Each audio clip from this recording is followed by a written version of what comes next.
Emigrar e desintegrar-se, o estranho e o estrangeiro, a pátria de partida e a de chegada, dois modos de vida, culturas e línguas diferentes. O binacional na literatura brasileira é o assunto de hoje em Cidade de Leitores.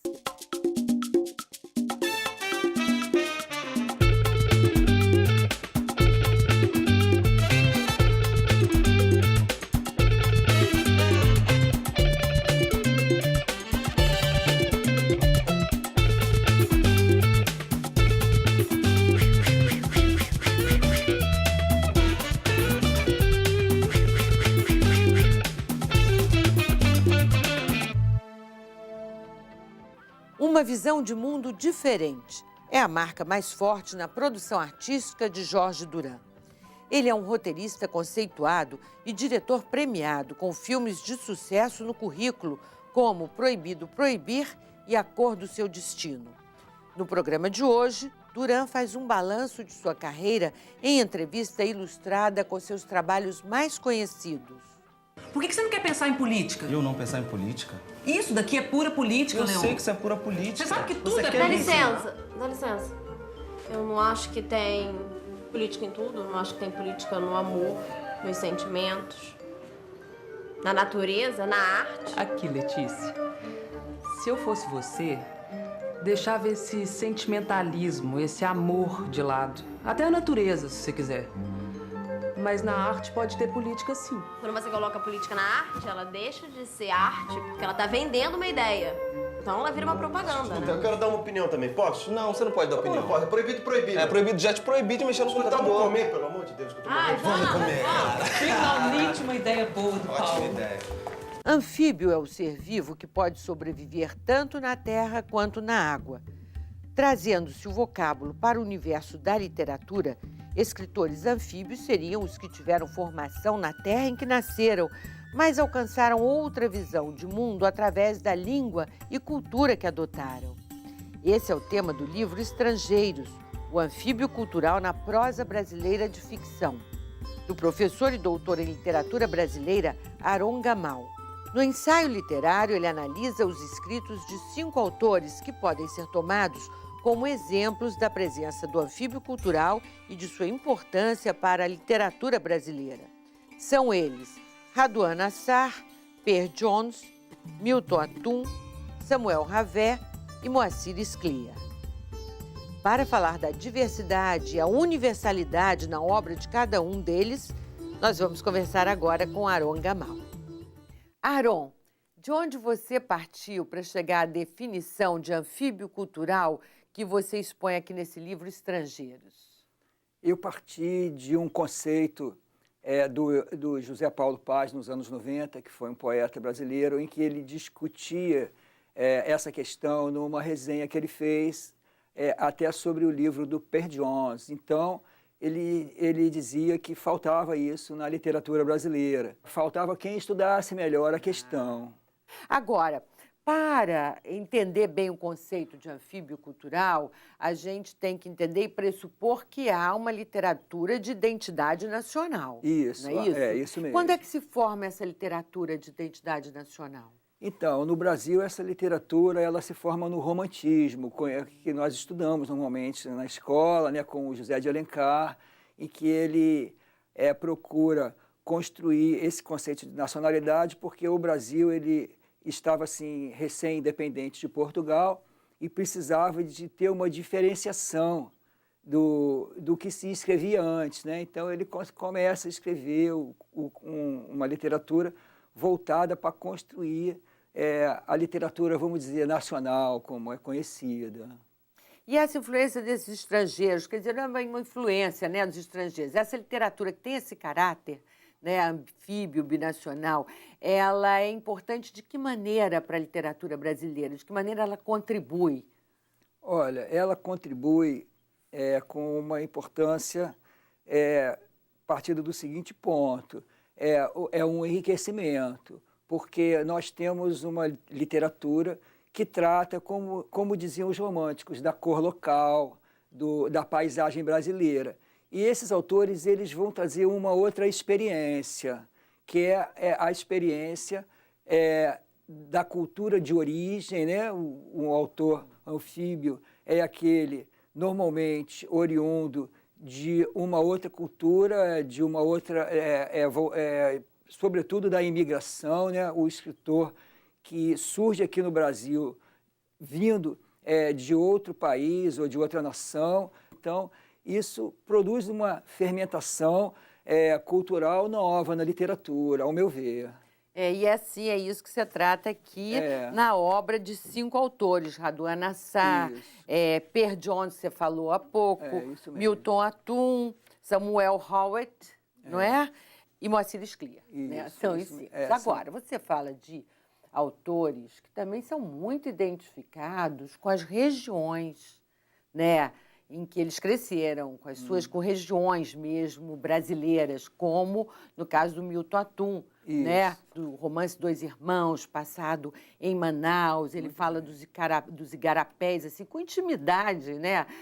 Da seringueira no quintal, da casa. Então, ele mistura a influência né? da cultura libanesa, que ele traz, né? De pais imigrantes, com a vivência toda nessa região, que tem forte identidade também.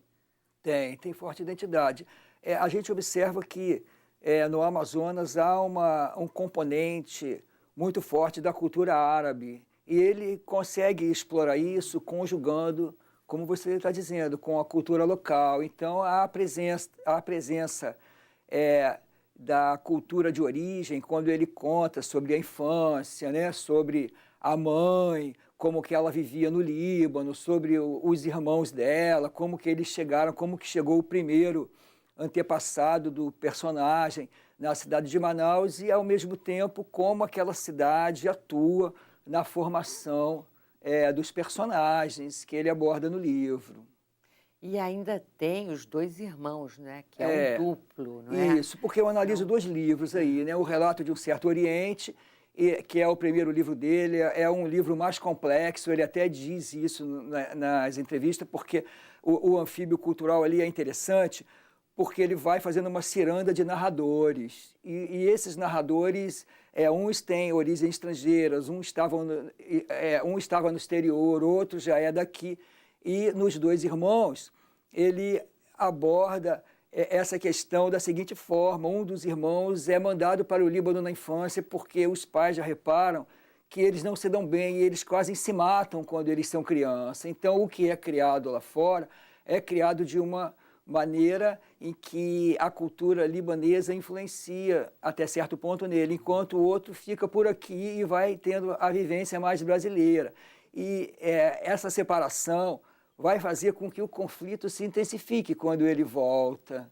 E aí ele vai abordar isso. E você ali. fala uma coisa que é muito interessante do não lugar, quer dizer, quando você coloca cada um, e um que é o preferido da mãe, né? O Omar é preferido da mãe, ele acaba sem lugar, porque ela quase que captura ele para o lugar que ela quer, perto de si. Isso mesmo. Né? Então, as análises são deliciosas e ajudam tanto a gente a aproveitar, né, os romances, a fruir mesmo.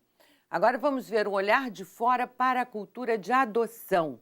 Dessa forma, Jorge Duran sintetiza a marca da binacionalidade em sua produção artística. Ele é o roteirista de grandes sucessos do cinema brasileiro, como Pichote, A Lei do Mais Fraco, e Lúcio Flávio, Passageiro da Agonia, de Hector Babenco. Já entre os filmes que dirigiu estão os premiados A Cor do Seu Destino e Proibido Proibir. Vamos ver a entrevista com o cineasta. Jorge Duran nasceu no Chile em 1942. Formou-se como ator em 1965 na Faculdade de Artes Cênicas da Universidade Chilena. Veio para o Brasil no início da década de 70 e aqui radicou-se. Como roteirista e diretor, construiu sólida carreira, auxiliando o cinema brasileiro a se destacar internacionalmente. Corroteirizou filmes como Lúcio Flávio, O Passageiro da Agonia, Pichote, A Lei do Mais Fraco, de Hector Babenco, Como Nascem os Anjos, de Murilo Salles, e Jogo Subterrâneo, de Roberto Gervitz. Escreveu e dirigiu ainda A Cor do Seu Destino, Proibido Proibir e Não Se Pode Viver Sem Amor. Olha, tá levando.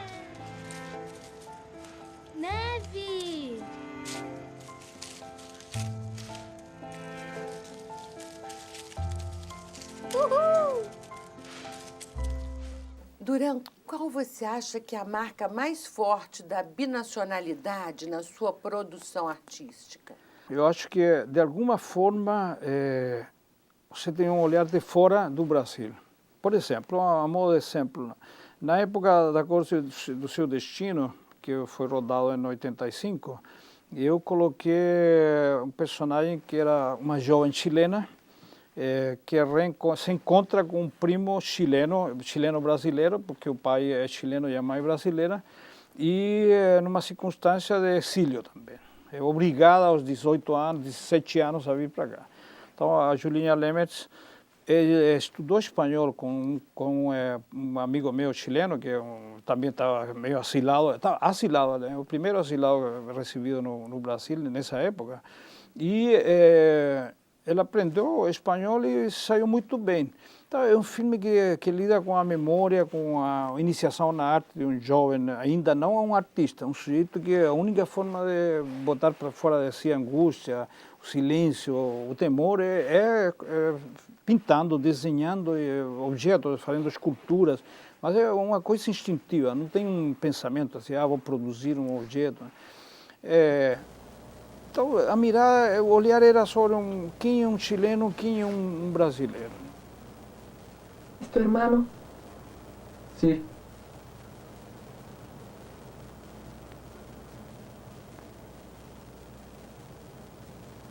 ¿Son pinturas tuyas?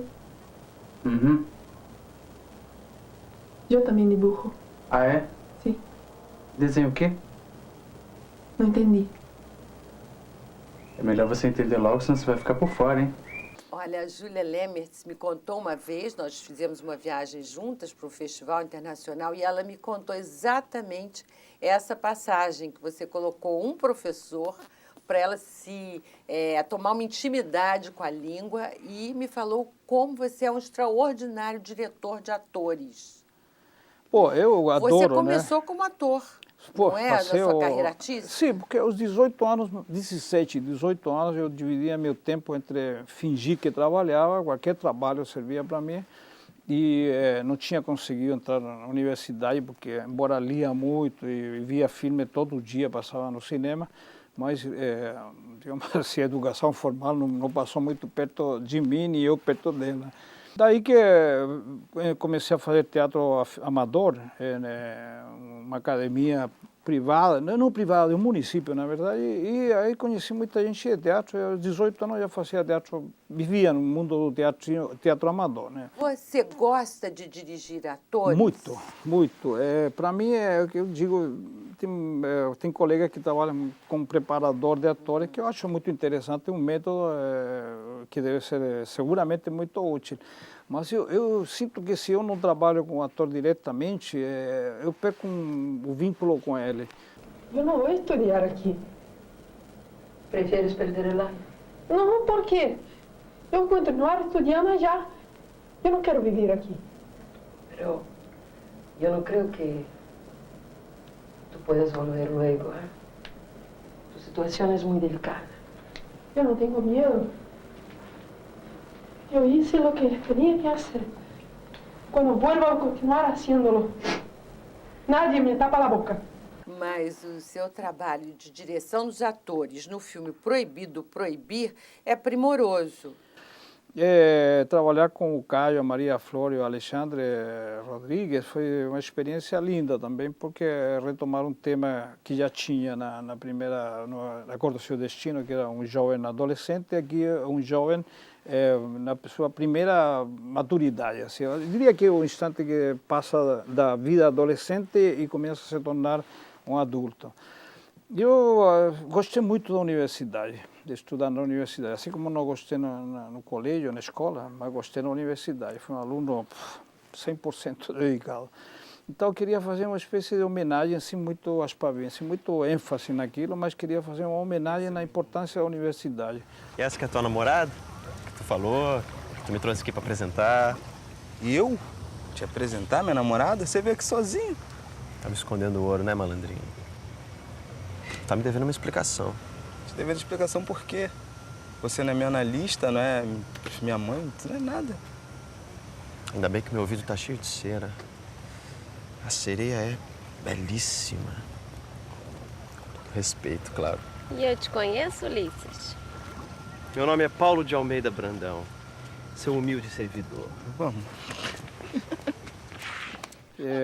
Portanto, diria que escolhi as 3 profissões que eu achava mais interessantes, que é a medicina, a sociologia e a arqueologia, e a arquitetura, porque isso me permitia viajar com os personagens ao mundo da sociedade, à paisagem urbana e a algo tão interno como tão interessante também e delicado como a medicina.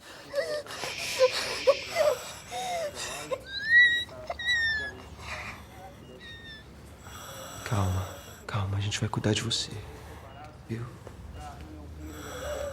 Com licença. Oi. Depois eu volto. Tá? No próximo bloco, O anfíbio cultural é o deslocado como personagem, ele não se encontra em hora nenhuma. e ainda Nunca reconheci influências, mas certamente há.